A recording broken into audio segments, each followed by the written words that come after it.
indeed an honor to be here and to share a little bit of time with you. I'm going to use some slides, but not all my slides. I'm sort of going to talk about health. At one time I used to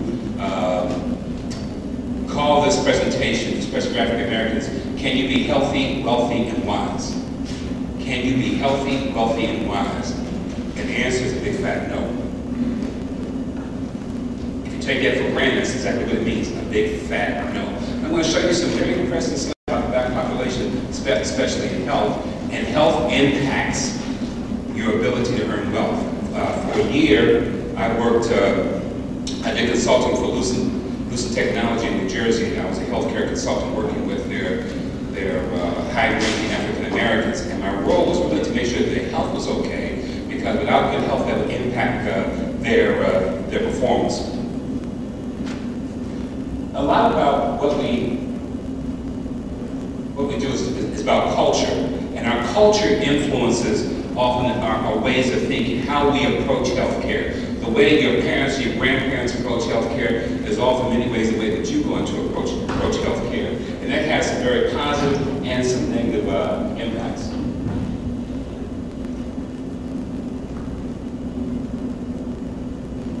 This is starting with population. Again, these statistics are from 2001, so no impact here, although we can see the Hispanic population has overtaken us as the #1 minority, and that is continuing. So we make up of about 12% of the population. And again, I want you to keep that figure in mind. We make up about 12% of the population, especially when it starts in. Now, what you will hear, people will say to you that as a female, you have a 1 out of 8 chance of getting breast cancer. But they don't finish that sentence. The sentence say, if you live to be 75, your chances are 1 out of 8. But right now, if your average college kid, let's say, is 20 years old, your chance of getting breast cancer is probably 1 out of 500. Your chance of dying of heart disease is 50%. 50% of the women in this room, 50% of the men in this room are going to die of heart disease. But we don't put enough focus on that. We don't talk about that as much as we should. Now sure, breast cancer is a lot more emotional because of the surgery, what women go through, but we need to put things in its proper perspective, especially for black people. Infant mortality rate. Infant mortality rate means how many babies are born and do not make it to their first birthday. They do not make it to their first birthday. They die before they reach the age of 1. 17%. And for whites, about 8. 17%. So here we're talking about breast cancer over here at 2.4%. Here we get 17%. But who's talking about mortality rate? You're not even giving your race a chance to survive. You're not even giving babies, children, black or white, a chance to survive. Now there are many things that impact this. Certainly prenatal care. Only about 60% of African American women get prenatal care and follow through with every visit. Only 60%. Other things that impact this, teenage pregnancy. If you're a teenage pregnant girl, you run the risk, you're not eating well, you're not taking care of yourself, that baby may be born with problems, and certainly once it's born, does that 13, 12, 11, 15-year-old girl going to take care of that baby? Infant mortality rate. Can you be healthy?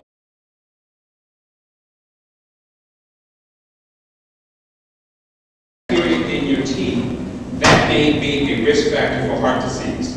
What they're seeing with heart disease is inflammation of the heart. Now, when you give people anti-inflammation medication, it may improve their heart functions.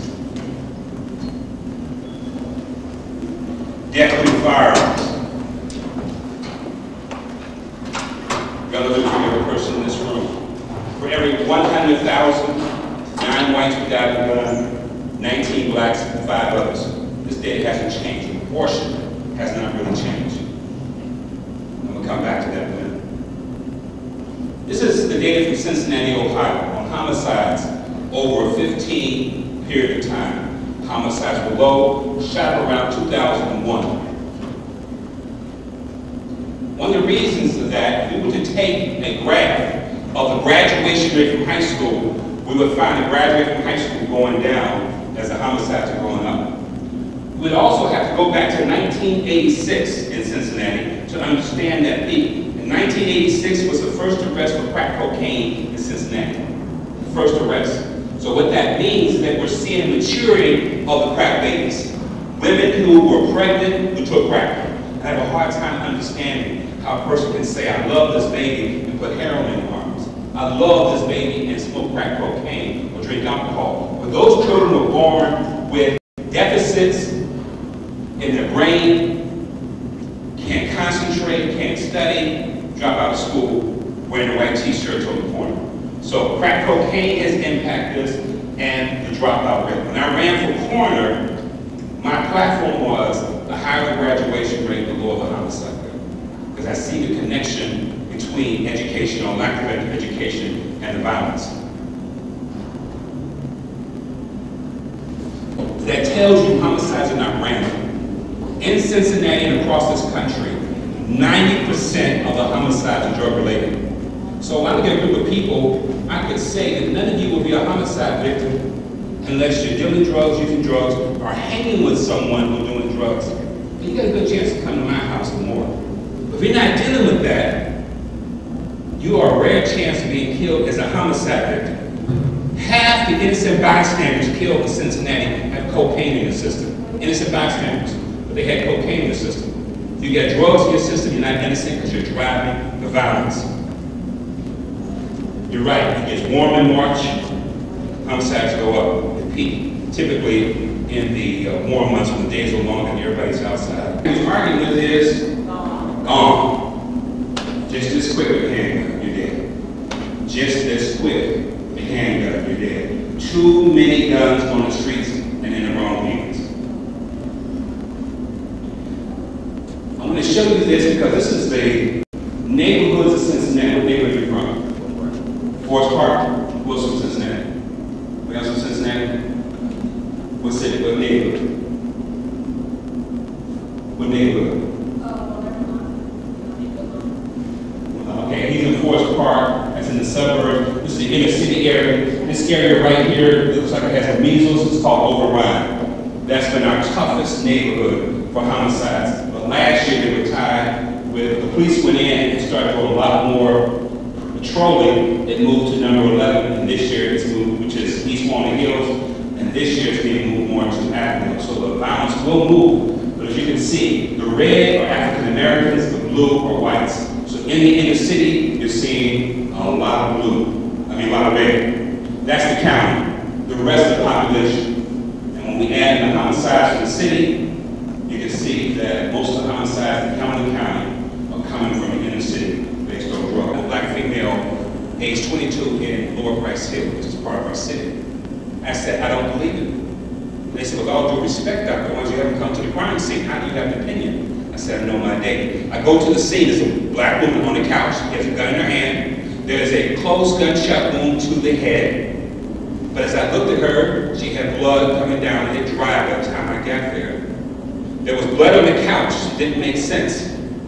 There was blood, a clear spot, and blood. And when I looked at her face, she had blood up here. Well, if she's sitting up, blood can't run up. Gravity says blood runs down. I took her head and laid it down, and her head was a perfect fit to between those two blood spots. I turned and said, this is a homicide, not a suicide. There's no way blood can run up. This body's been moved. Her boyfriend was in the room next door crying, telling the police, oh, she committed suicide. They go and say, hey, the coroner said this is a homicide. He confessed 2 hours later. So understanding the data helps you with a crime scene, because we know. Now, in 2006, in Cincinnati, not one black woman committed suicide. Not one. 2005, one. Blacks and poor whites do not commit suicide. A young black student in high school said to me, well, they don't talk about suicides, but if it was us, if the suicides were that high and it was all black people, would they then talk about it? And the answer is, whatever you think. But certainly, as you can see from this map, now we go to the suburbs, there you see all the suicides. In the suburbs, not in the inner city. Winning the war on drugs. We are not winning the war on drugs. Now again, the next slide I'm going to show you, again, shows you about perception. If you talk to people in Cincinnati, they're going to say, okay, the drugs are sold in Over the Rhine, the neighborhood I showed you. In all the black neighborhoods, that's where you can find a high concentration. He died right away. And Immediately I said, get cocaine in the system.